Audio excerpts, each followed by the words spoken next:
Emocje dłuższego telewizjonnej rewolucji Kevin i Olivia na blogosfie. The International Phenomenon. Attack of the Show.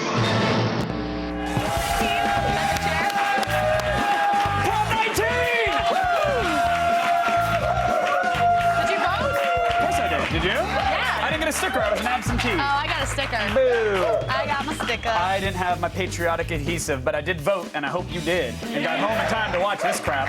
Welcome to Attack of the Show, everybody. TV's only source for all the stuff you care about. Kevin Pereira. I'm Allison Hayslip. Yes, you are. We are coming to you live from the G4 Studios in Los Angeles. Hey, on the show today, actor and director Ed Burns. From Nice Guy Johnny will be here live to talk about the future of film distribution. I can't wait for that, actually.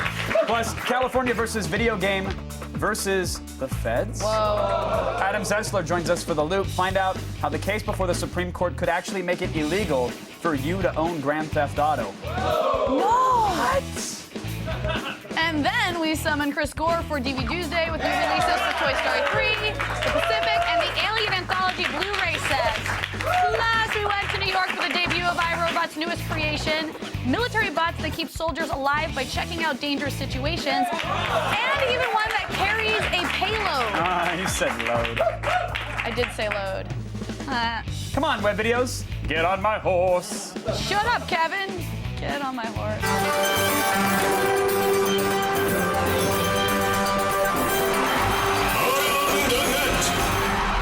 Soldiers, I think it's just sweeping up in Right, the tents. exactly. It's like screaming up Little Roombas.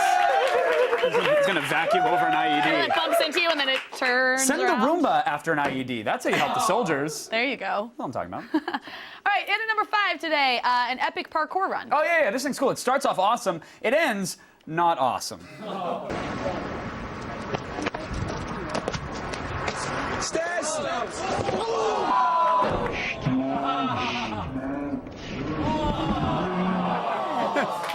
You can see his see buddy him. asking, like, what in midair? You yeah, can't you see him, shout like, at somebody who's in give up. mid-parkour. That is how you grasp defeat from the jaws of victory. Yeah, but to be fair, now he does a new kind of tumbling. It's out of a wheelchair. Aw. Come on. Come on. I think they weren't sure if they could laugh on that one. Yeah, they you're were out. like, wait, really? You're out. It's fine. Oh. Hypocrites. All right, today's number 4 item is a good example of how science can kill you. Yes. Molten aluminum, it sounds like a pretty cool / evil thing. Yes. Until it randomly leaps from its container and tries to burn through your face.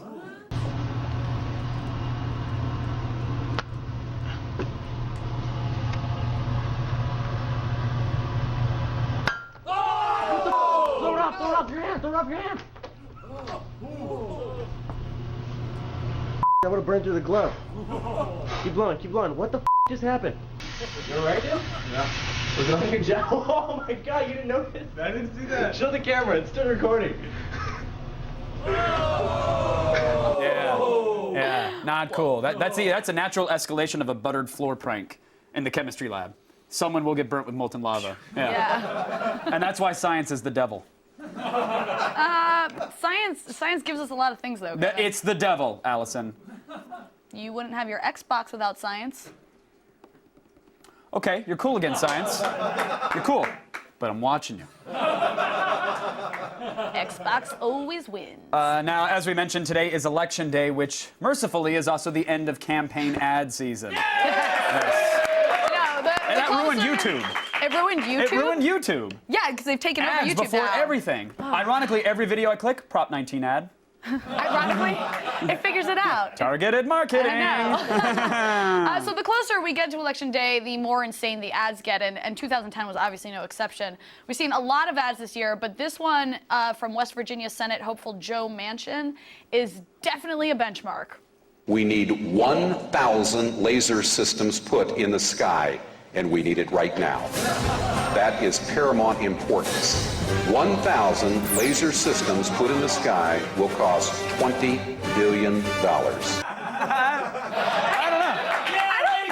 don't know which is crazier, the guy himself or the fact that his opponent used Star Wars footage in the campaign against him. To be fair, he was pandering to the 501st. There you go, there you go. You gotta know your crowd.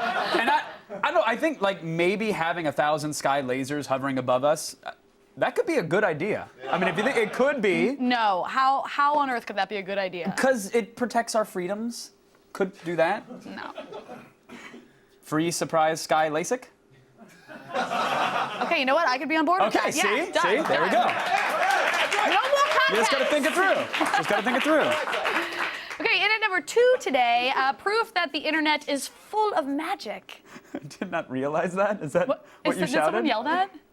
Better eyesight. Thank you.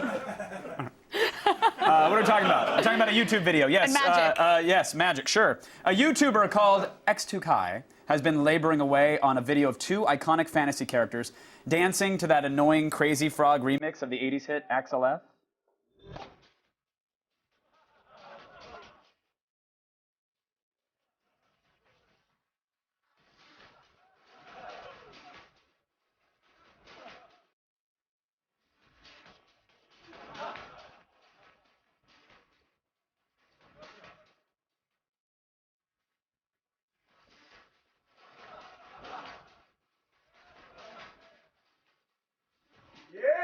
I do not remember Aragorn being that fun-loving at all. No. There, thankfully, are dozens of these videos on YouTube, and for some reason, they almost all feature a character from Lord of the Rings. Oh, tell me Gimli has one. Not only does he have one, he has one of the best ones.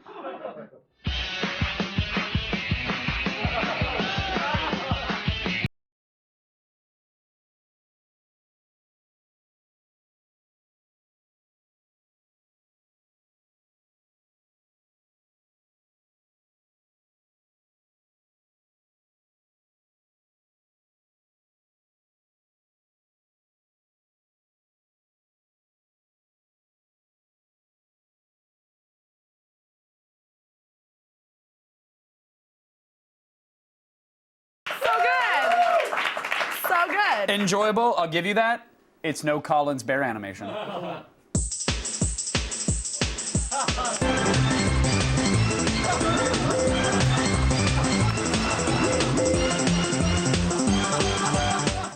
Yes! Love that. And the best part about that, Best part? he used the rousing Funky Monkey dance from Mother 3, and he created it to show his animated arts professor that he hated his class and still got an A. I love you, Colin. I love you. I will concede my point to you, sir. Yes, you. that is by far the best animated dance I've ever seen. Apology accepted. Great. Still ahead, in our number 1 around the net, we have a very special news fail. Yeah. Live TV is tricky. Find out why after the break. Is it because you can't say... I can't say. Yes.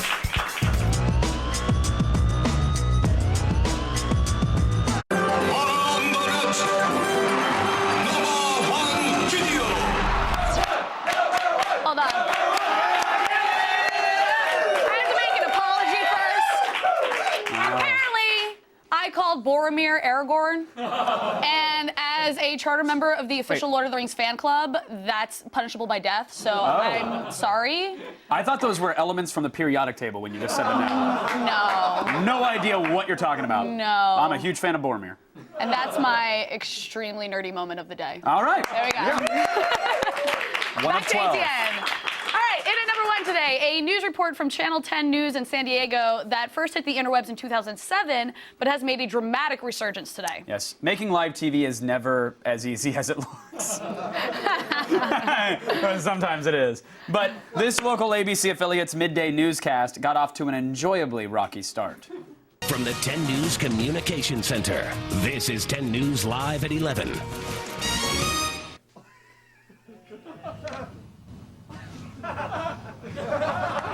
Good morning. It's 11 o'clock. We're glad you're with us. I'm Steve Fiorina. This is Wednesday, the 12th of September. And I'm Lisa Lake. And a documented immigrant is pushing for U.S. immigration reform at the San Ysidro border crossing. I'm sorry? We're going to get more now from Jackie Witt.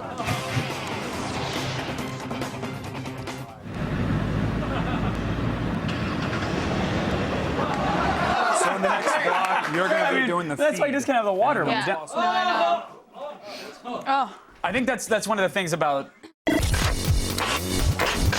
Sometimes sometimes when you're actually making the stuff, It's so freaking hard. well, that's what I'm I think saying. it's just Unless hard. you've done it, you don't know it. So Right? that really is a huge testament to our team and our staff for turning out great stuff all the time. Thank you guys. Exactly. To get your daily viral video fix and to check out all the videos we have to offer, go to g4tv.com/aroundthenet. Now, when you want sex and relationship advice, there are 2 places to go. You could go to a trusted counselor or a sex offender mannequin. Oh, guess which you're about to see next. What? Yeah.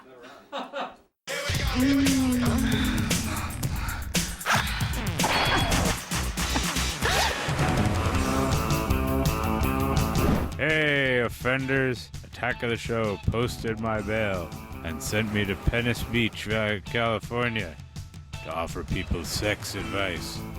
So strap on your rollerblades and let down your Speedos. Whee! This is Sex Man on the Beach. I've been living with my boyfriend for 3 years, and I recently discovered that I'm bisexual. Oh my God. And the more porn we watch together, the more I feel the urge to experiment. Oh my But God. I don't want to lose him, but I feel like he's the one and we're going to get married. But if I marry him, I may never get the chance to act on these urges. So what do you think I should do? Into ladies and guys, huh? Listen, if you want to experiment right now, I will take you to my experimental van, and I will tuck my penis into a fruit basket, and we could play ladies right now. Yeah, I guess I'll just date women instead. Oh my God, I wish I could see through purple right now. Thanks, I really appreciate it. Oh my God, I love you. Like I always say, if I can touch just one person down there, it's been worth it. Everything else is just the sauce from that. I'll see you next time, as I'm in your... When new DVDs are born into the world, we'll tell you which ones are worth keeping and which ones you should abandon in a dumpster. It's time for DVD Tuesday.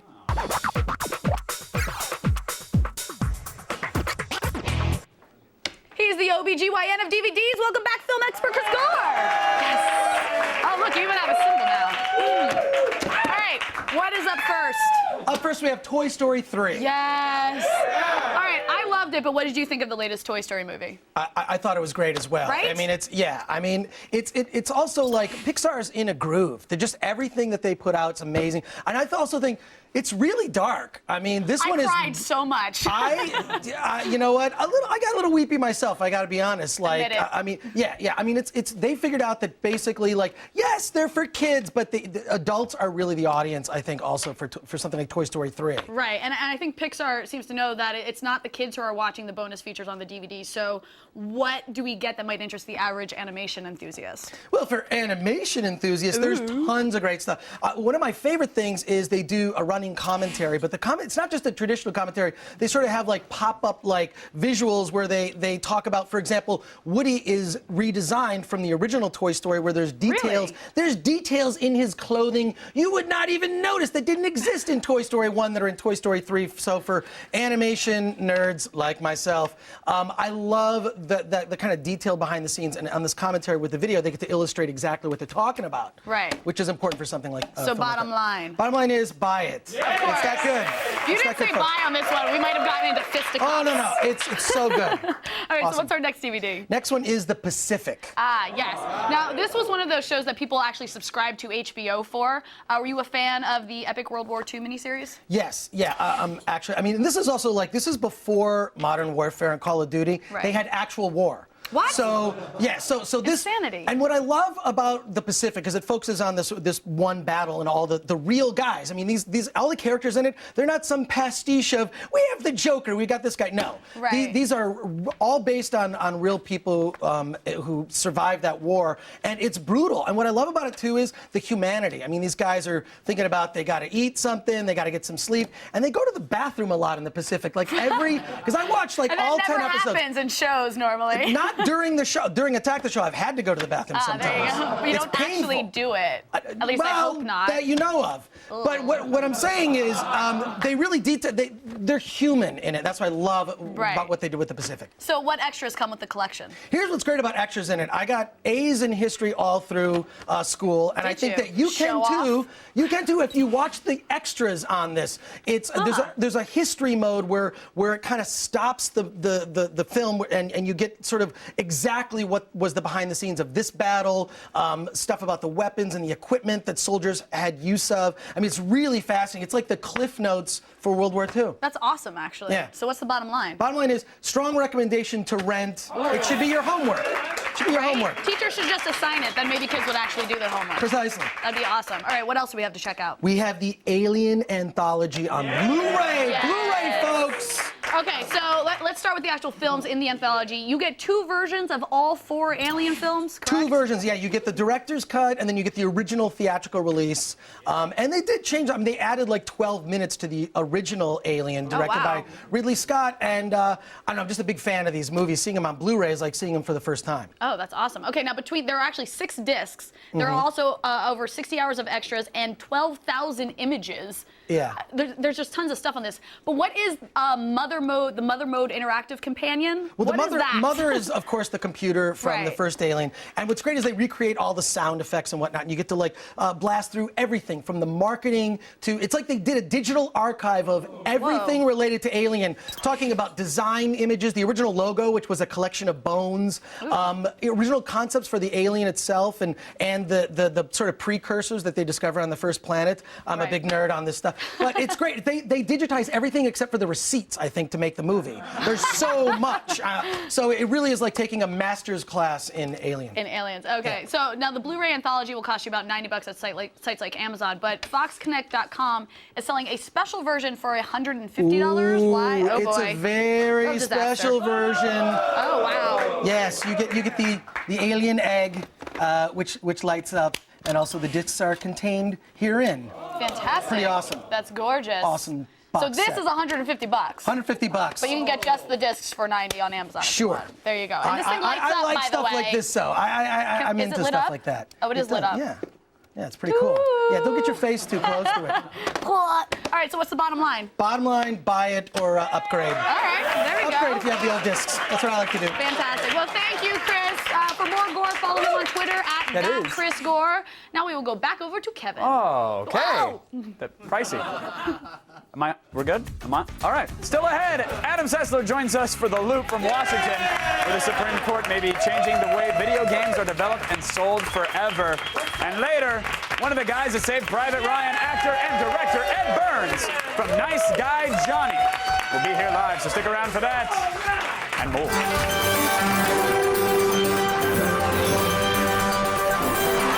What happens next? This guy's trying to launch himself into this lake with the help of a makeshift ramp. So what happens next? Does he miss the platform and careen into the water? Does he slam right into the ramp? Or does the entire contraption collapse? Find out when we return. Kevin says, eat me.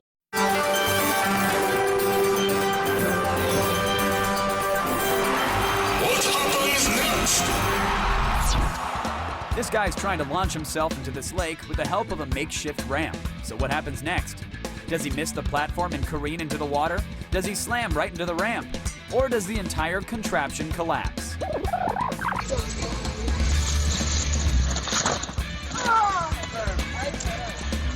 Come on, ribs were made to be broken. Just walk it off. If only he were inside playing games, ribs would be fine. Right now, the Supreme Court is hearing arguments over a landmark video game case that could send shockwaves through the industry and affect your ability to buy M-rated titles. As a gamer, you have the right to buy and play violent video games. They're covered by the First Amendment, just like R-rated movies, controversial books, or obscene music. But if the state of California has its way, all of that is about to change. This morning, the United States Supreme Court began to hear oral arguments in its first ever case on video games. This landmark case's origins date back to 2005, when the hot coffee scandal hit Grand Theft Auto San Andreas. after gamers were able to install a mod that would let characters have sex with each other. California State Senator Leland Yee denounced the ESRB for not rating the games adults only, reigniting a long-standing debate about adult content in video games. Senator Yee soon introduced legislation that would criminalize the sale of ultra-violent video games to minors, requiring retailers to keep adult titles separate from other games. Later that year, California Governor Arnold Schwarzenegger signed Yee's bill into law, prohibiting the sale of video games with violent content to anyone under the age of 18. The bill would have fined retailers as much as $1,000 per sale for any games that they sold to minors. The bill was fought in court and received a permanent injunction before later being ruled as unconstitutional. But California continues to fight to get the bill enacted into law. That battle has now reached the highest court of the land, the United States Supreme Court. Could this case result in video games being classified in the same way as extreme pornographic material? And would a Supreme Court ruling result in future games censoring themselves in fear of government intervention? Quiet in the court. It's The Loop.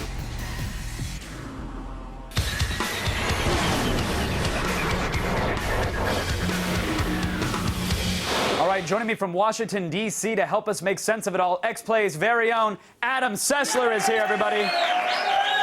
Good day, Dr. Sessler.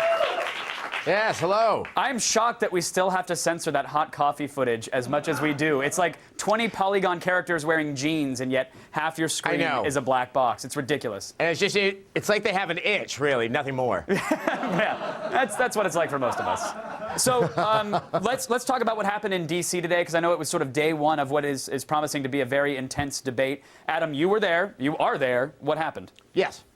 Well, pretty much what happened today, for an hour, counsel for both sides, the state of California, who's trying to uphold the law, and the Entertainment Merchants Association, which includes the ESA, obviously people, representing the games industry, they were able to present their case and answer questions in front of the justices. And this is kind of the one day that the public got to see the argument, and it was absolutely fascinating. Really, it started up pretty quickly where the representative from California was starting to make his case, and Justice Scalia just kind of popped in there and said, okay, what about this violence? I mean, Grimm's fairy tales are violent. Could these actually be excluded by the law? And they immediately were trying to argue whether or not this could broaden from just video games into any type of entertainment that minors have access to that could be deemed violent. Right, and what's the opposing argument for something like that, Adam?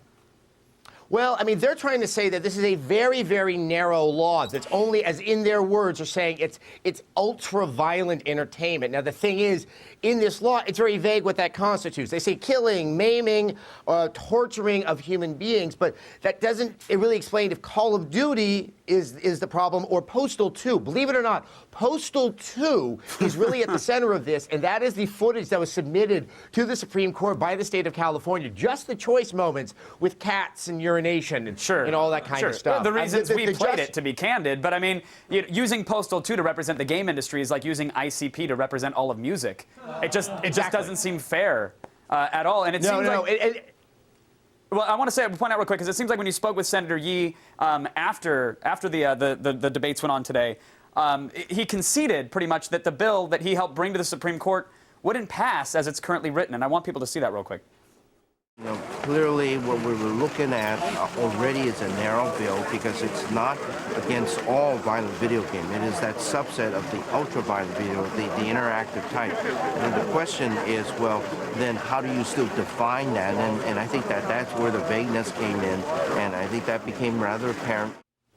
So, Adam, he's talking about that ultra-violent, interactive type of game. I mean, even Night Trap was interactive back in the day. I mean, I don't know what video games aren't interactive. Does Yee have a clear idea of specifically which games he's talking about other than Postal?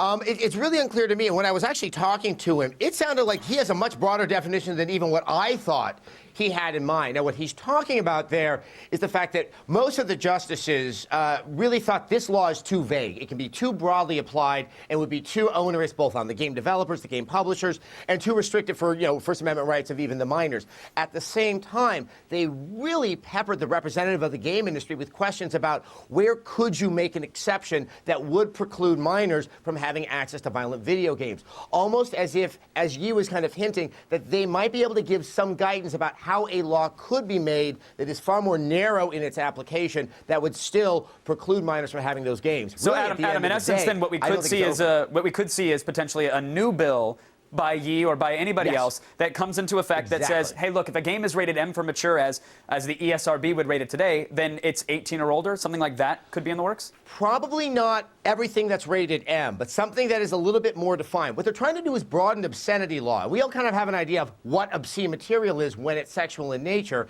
and if there can be that kind of community standard, they're saying, where common sense can be applied, that there is that kind of fine line of violence as there is that fine line of sexual content. As Justice Potter once said, I know it when I see it. I think that's what they're looking for from one of these laws. Right. Adam, I think the thing to remember here is that, for the audience that may not remember, is that this whole thing came about because they were saying, well, you know, these violent video games, they make kids violent. They were trying to link the science of that, but that's, of course, been disputed from the start. Yes, it has. I would have to say that the science that's being used in this case has already been under dispute. And Dr. Anderson, who's one of the key proponents of the studies that are trying to link violence or aggressive behavior in young people who play video games, has he himself said at other times that there's a big empirical hole, and they really don't have sufficient data and information to show this kind of direct causation between playing a violent video game and being aggressive. I mean, the kid could just be aggressive. Right. I mean, yeah, studies that have shown that areas of the brain light up when a kid plays violent video games and that child is violent. Well, it also proves that violent kids like violence, whether it's in games or movies or any other kind of media. So there's no real causality there. But did you get a sense today as to whether or not the justices see games as being protected under free speech? Now, see, this is the one thing that I found interesting. If there was one anxiety I had is, would this case actually go back to kind of like ground zero and try to figure out, are games protected speech? That was not a point of discussion. That was not brought up either from the Council for California or the Council for the Games Industry. And none of the justices really seem to go down that path. They all seem to think that on the whole, for adults, it definitely is protected speech, but there might be an exclusion as it pertains to minors. The one person who seemed to have a little bit of a sense of that maybe video games are different from other forms of entertainment was Justice Alito, who really thought the interactivity was something that did make it different, that did make it unique, and might allow for something that does exclude minors from having access to all games. Adam, do you worry that, I mean, this bill that has been thrown out and been proven unconstitutional at every level of the court system is now in the Supreme Court? Do you worry that maybe the state of California gets the knockout in the last round, even though they've clearly down on points in the card? Obviously, that possibility is there. I would have to say, after watching the questions, it's somewhat unlikely. Now, here's what is interesting.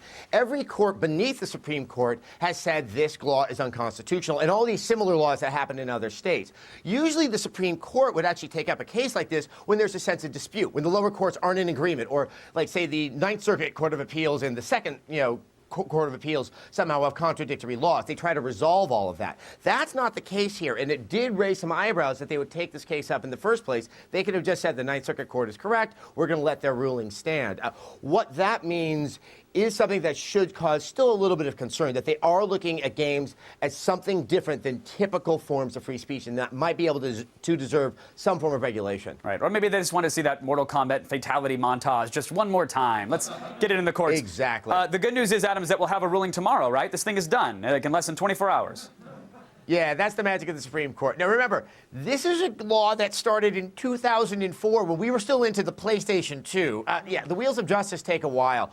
They have to give a ruling by June. That's when this term of the Supreme Court ends. We probably will hear something earlier, maybe February or March, but I got to tell you one thing. They're not going to give us any heads up. They're going to drop that ruling, and we got to figure out what to do with it when it happens. It's plan a land party. Casa de Pereira, jibs for all. The blood will fly. I like Adam it. Sessler, get some sleep, sir. You've been doing amazing work. Thank you for joining us so much. and keeping us in the loop. And you folks at home, if you want to get involved, and I hope you do, you can find out more about this important issue. Just head on over to videogamevoters.com. And, of course, you can also hit up g4tv.com/gamesontrial. Now, let's go over to Allison.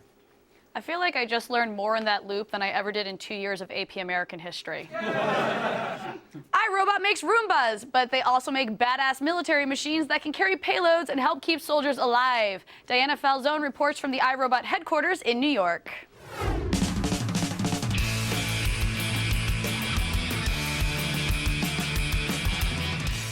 You know that cute little robotic vacuum that everyone has on their Christmas list? Did you know that same company also makes robots that can bust down your door? The company is iRobot, and they've been developing some of the coolest robots we've ever seen. These unmanned ground vehicles, or UGVs, can be used by military and SWAT personnel to breach doors, dispose of bombs, or even deliver some heavy payloads. Currently, all of these robots are wirelessly controlled by a human operator, but soon these things may have a mind of their own. Can you talk about some of the things that you've been doing with the military and robots? We deployed into Iraq and Afghanistan to help our soldiers deal with incredibly hard and challenging situations.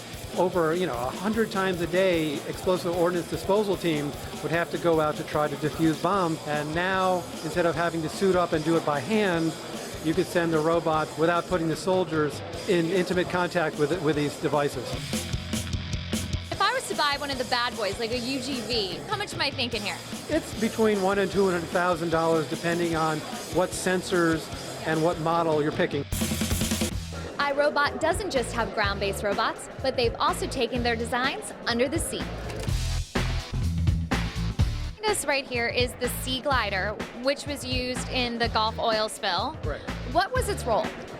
We sent the Sea Glider down there to search for evidence of submerged oil. The Sea Glider dives from the surface all the way down to 1,000 meters, and then come back every 8 hours and give you a real-time picture of whether oil was there or whether it wasn't.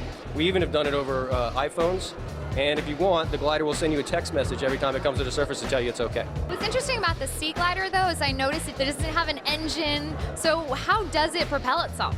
By inflating a bladder or deflating a bladder, we make ourselves heavier than water or lighter than water. How much would the Sea Glider go for? Base cost is somewhere between $100,000 and $120,000.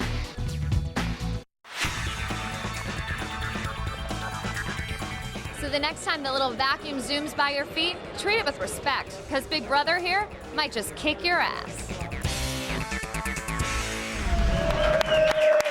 Sadly, there's no way for us to tell whether that's Diana or a robot clone of her installed by iRobot. Yeah. You can poke her with a pin or something to, well, just to see if she bleeds, Then you.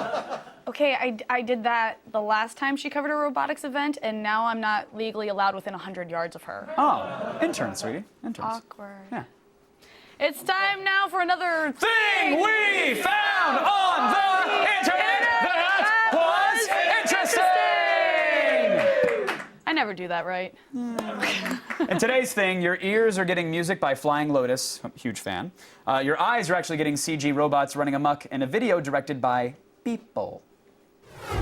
That's okay. I think that one Roman thought they were gonna dance, and then all of a sudden she had no arms. And there was more of her. Oh dear.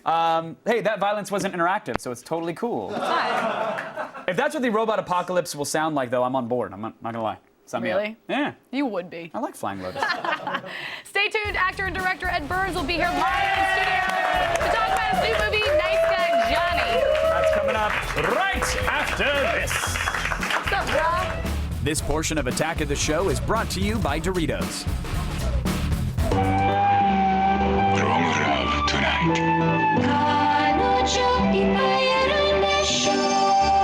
I will come again.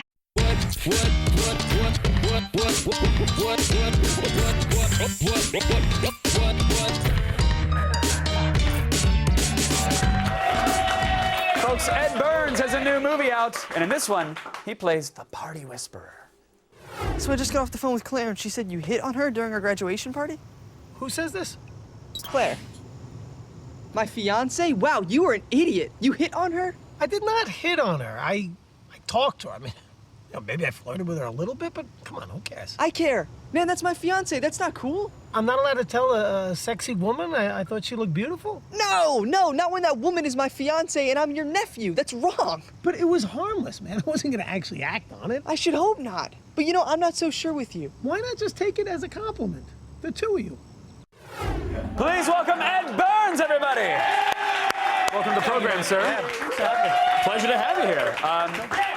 So, Nice Guy Johnny. It's about a 24-year-old guy whose fiance apparently your character thinks is very sexy. Yeah. And has no problem telling her that. And he has to decide. Basically, he gets the ultimatum, right? It's the dream job, or leave it and come with me and settle down and be a nice guy, Johnny. Yeah. And the whole idea of that, he's a sports radio talk show host, not making any money, and there's a job waiting for him in New York with benefits and a real paycheck. Sure. And that sort of came from my experience in the business. I was. You wanted to be a sports radio jockey? I did. You know, Fantastic. there's no money in You it, got a voice so for it. I'm making indie films. No, did someone tell you, hey, you got to give this up and get settled down and become a banker or something? No, it was more the. There was an opportunity to direct a more mainstream studio romantic comedy. With that would become a substantial paycheck. And while that's a great gig, sure. I've always made sort of my smaller films, my passion films, Right. my indie. You're well-respected, much-loved films, by the way. I mean, not some big studio. Yeah. So I just, I ended up passing on one of these projects, and the idea just came to me. It was a tough decision, and Your agents, I'm sure, cried for hours in the fetal position, right? Yeah. They went our 10%. That was the whole deal. I mean, that's how the whole thing came. I bet. So it really was. It was sort of a look at, how important are your dreams and what do they cost you if you chase them. Right.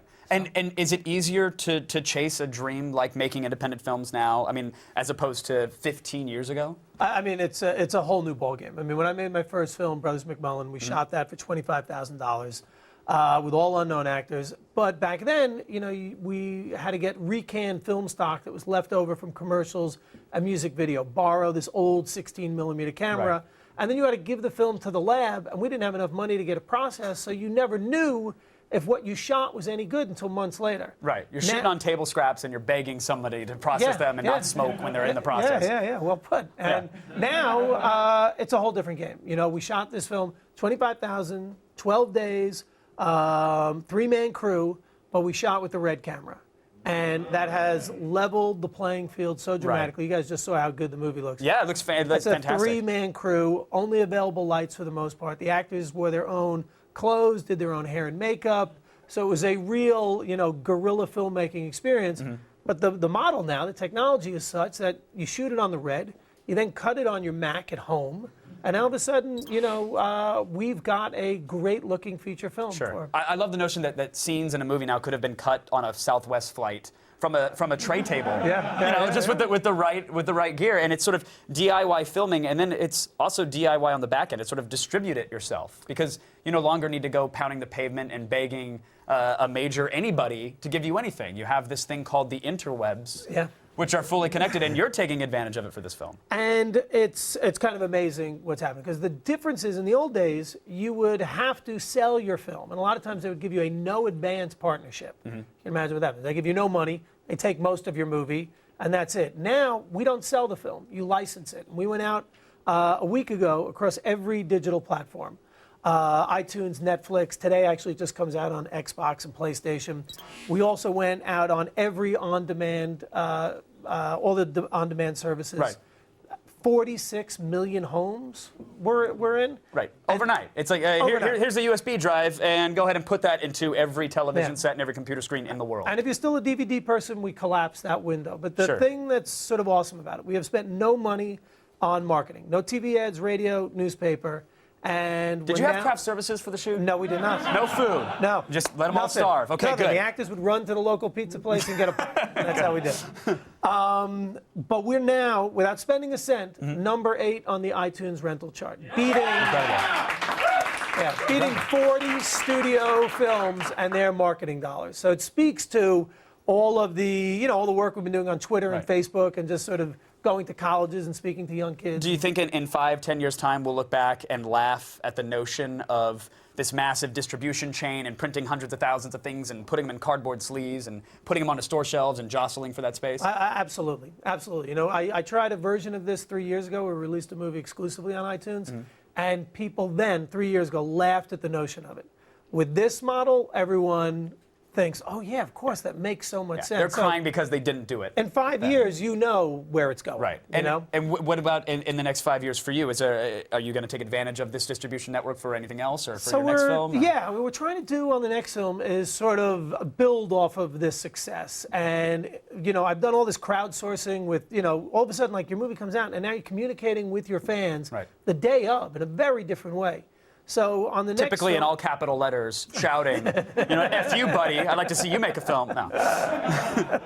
So you've got the communication going right away. That. So we just thought maybe on the next film, while we're cutting the film, what about bringing them in that stage, or even when we're rehearsing? But the thought was, send out 2 versions of a scene. and ask them which one do you like better. Or, you know, a lot of times, especially my stuff that's comedies, we'll throw out 5 different sort of buttons on the end of a scene. Right. Throw out 5 punchlines at the end. That sort of Wikipedia approach to the Why movie. not? Let them do And the same. then the thought was, all right, so let's say we don't have a line. It would be very easy to loop that in afterwards. You know, from set, Twitter out. Here's the setup. Give us a funny line. Best ones in the movie. If Kanye or Shaq reply on Twitter, though, throw those out right away. They're going to make no sense. And if you get any suggestions from a site called 4chan, I'll explain it to you later. Okay. Do not make their film. But I know whatever you touch, it will be worth watching. And I applaud you for embracing this new distribution method, because clearly we've all been waiting for it for years. So thanks for making it happen, Ed. Really appreciate it. Yeah. You guys, Ed Burns, everybody. Nice Guy Johnny. Again, it's available for digital download, video on demand, DVD. If you have a screen, you can get the movie on it, and you should. But now we're going to go over to Hayslip, who's a pretty nice lady. Well, thanks, Kevin. Stick around, there's more Attack after this.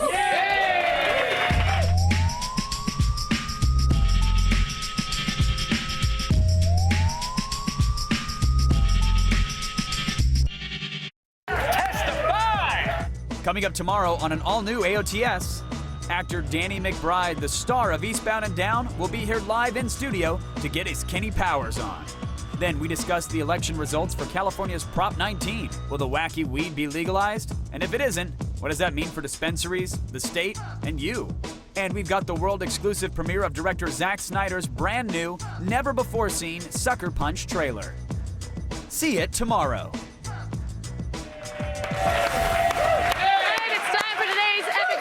We started the show with a parkour video. We are ending it with an amateur parkour video, which is, you know, normally enough video that gets you in failed territory anyway. Yeah. This particular parkour enthusiast, though, he earns an extra bit of fail for a surprising reason.